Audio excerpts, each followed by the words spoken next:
Picture this. You're in the fight of your life. Adrenaline pumping. Every second counts. And victory is finally within your grasp. The dust is thick. The noise is deafening. And you and your best friend are side by side, pushing forward against the odds. Suddenly, your best friend, the one who started this battle with you, who promised to see it through, turns to you and says, "That's enough. Let's stop." Just like that, they're ready to walk away, leaving you standing in the chaos. That's exactly how Israel felt on June 24th, 2025. In the middle of a brutal war with Iran, the US, its closest and most powerful ally, abruptly called for a ceasefire, catching everyone off guard. The US, which had been instrumental in launching the conflict, suddenly pulled the plug. Israeli leaders and citizens alike were left stunned, feeling abandoned at the most critical moment. This wasn't just a border skirmish or a minor operation. It was a full-scale war, broadcast live to a world holding its breath, with stakes that couldn't be higher. President Trump appeared on every major network, announcing a total and immediate ceasefire. The message was clear. The US was stepping back, no matter the consequences. For 12 intense days, Israel and Iran had been locked in direct, bloody combat, with the US military right in the thick of it, providing support, firepower, and strategic leadership. Now, almost overnight, the US wanted out, fast. Troops and diplomats scrambled to withdraw, leaving a vacuum and a sense of unfinished business. The ceasefire, hastily brokered by Qatar, left Israelis with burning questions. Why stop now, when Iranian missiles were still raining down and the threat hadn't disappeared?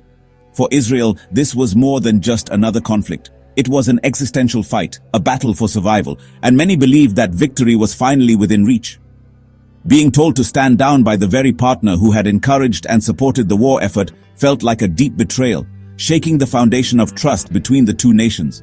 The sudden shift left Israel reeling, its leaders scrambling to reassess their strategy, and its people questioning the future, not just of the war, but of the US-Israel alliance itself. For many Israelis, it felt like being benched in the final moments of a championship game, forced to watch from the sidelines as the outcome hung in the balance. The stage was set for a tense, uncertain future, not just for Israel, but for the entire US-Israel relationship. The world was left wondering, what happens when your best friend bails at the worst possible moment? Subscribe, like, and share Cosmo Academia. Why did the US, after firing the first shots, suddenly demand peace, self-preservation? The turning point. Iran struck the Al Udeid air base in Qatar, the largest US military installation in the region. Suddenly, American lives and assets were at risk. The war stopped being about helping Israel and became about protecting US interests. President Trump's America First kicked in. De-escalation became the top priority. The US halted military support for Israel, making it clear American security comes first.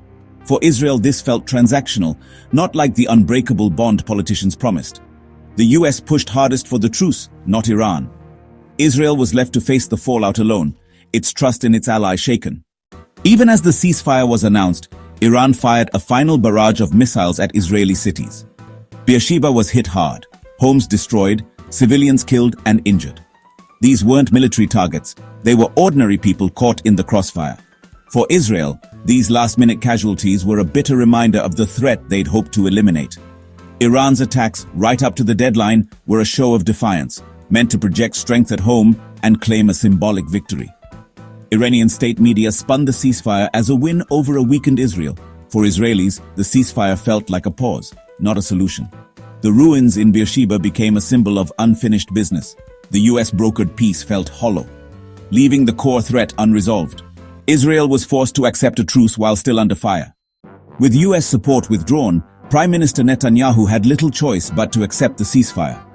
Publicly, Israel claimed victory, listing destroyed Iranian nuclear sites, damaged military leadership, and air superiority as proof. But behind the bravado, frustration simmered. Iran's last-minute missile attacks showed the threat wasn't gone.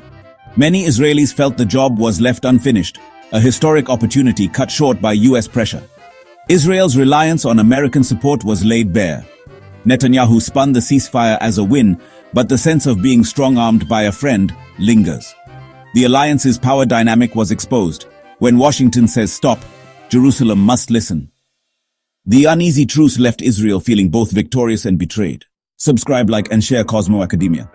This crisis didn't appear overnight. The 12-day war began when the US bombed Iran's main nuclear sites, Fordow, Isfahan, and Natanz. The goal crippled Iran's nuclear program and force negotiations, but the strikes bypassed diplomacy, triggering a massive Iranian response. Iran retaliated by hitting the US Al-Udeid base in Qatar, escalating the conflict. Israel also struck inside Iran, killing a top nuclear scientist. The result? A violent feedback loop. US strikes, Iranian retaliation, Israeli counterstrikes. What was meant to force talks instead spiraled into war. Only when US assets were threatened did Washington push for a ceasefire. The US wasn't just mediating, it was trying to end a fire it helped start. The war's origins explain why the ceasefire feels so unsatisfying for all sides. The underlying issues remain unresolved. The world breathed a sigh of relief at the ceasefire. For 12 days, global leaders feared a wider war and energy crisis. Europe welcomed the truce, but warned it was only a pause, not a solution. The US's initial bombing was criticized as a risky unilateral move. Iran's state media claimed victory, spinning the ceasefire as a triumph over the US and Israel. Meanwhile, violence elsewhere continued. On the same day, dozens of Palestinians were killed in Gaza. The ceasefire paused one war, but the region's deeper conflicts and humanitarian crises persisted. Relief was mixed with anxiety. The peace was fragile. The world's attention shifted, but the root causes of conflict remained. True peace in the Middle East was still a distant dream. In the US, the ceasefire deepened political divides. Democrats praised the truce, but condemned Trump's initial bombing as reckless and unconstitutional. Some, like Alexandria Ocasio-Cortez, even called for impeachment. Republicans were split. Some wanted more support for Israel, others questioned the lack of a clear plan. The whiplash from bombing to peacemaking exposed deep rifts in Washington. For allies like Israel, this unpredictability was unsettling. How can you rely on a partner whose policies shift with domestic politics? The US's internal division sent a message of uncertainty to friends and foes alike. The alliance's future looked more complicated than ever. Subscribe, like, and share Cosmo Academia. War in the Middle East always hits the global economy, especially oil. The region is the heart of global energy supply, and any conflict there sends shockwaves far beyond its borders. Oil is not just a commodity, it's the lifeblood of modern economies, fueling everything from transportation to manufacturing. As fighting erupted, oil prices spiked over 10%, threatening higher costs worldwide. This sudden surge sent alarm bells ringing in financial capitals as investors braced for ripple effects across industries and households. The fear, a wider war could choke off vital shipping lanes like the Strait of Hormuz, through which a significant portion of the world's oil flows. Any disruption here could trigger shortages and send prices even higher. When the ceasefire was announced, oil prices dropped sharply, reflecting relief in the markets. Traders and businesses worldwide breathed a collective sigh of relief, hoping for stability to return. The economic stakes were a major reason for the urgent push to end the conflict. Behind closed doors, leaders knew that prolonged fighting could tip the world into recession. High oil prices could have derailed the global recovery and hurt US consumers. Rising fuel costs mean higher prices for goods, squeezing family budgets and threatening economic growth. But the stability is fragile, tensions remain, and future flare-ups could send prices soaring again. The world watches nervously, knowing that peace in the region is never guaranteed. The economic impact is a reminder. A war in one region can hit wallets everywhere. From grocery bills to energy costs, the effects are felt in daily life across continents. The ceasefire calmed markets, but the jitters will return with the next crisis. Investors and consumers alike remain on edge, aware that stability is always temporary. In today's world, peace and prosperity are always on a knife's edge, one conflict away from upheaval and one agreement away from relief. The missiles have stopped, but the peace is fragile. An uneasy silence hangs over the land, as if everyone is holding their breath, waiting for what comes next. In Israel, the sense of betrayal runs deep, coloring every conversation and every glance. The wounds of recent days are still raw, and trust feels like a distant memory.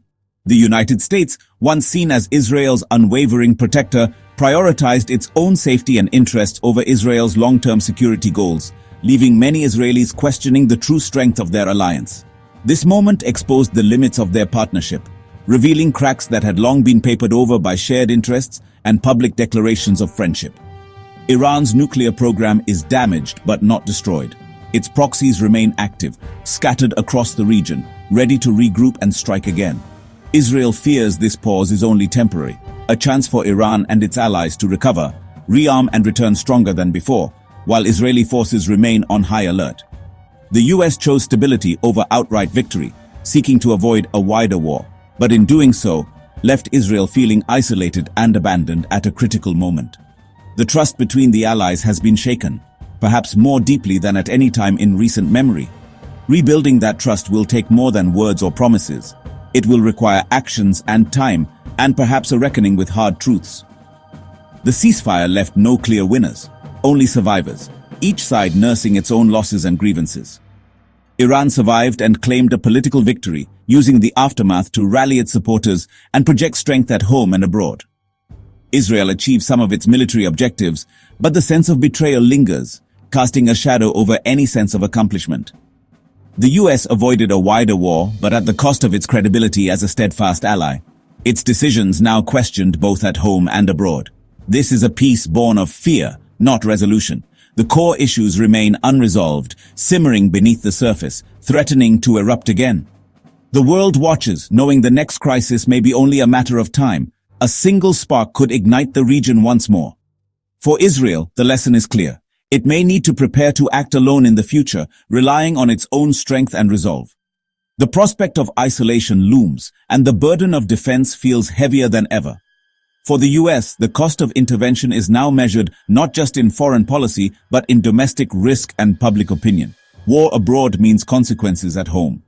The Middle East's cycle of conflict continues, echoing through history, with each chapter leaving deeper scars and more complicated alliances. Alliances and trust are more fragile than ever. In this uneasy calm, every side is wary, every leader cautious.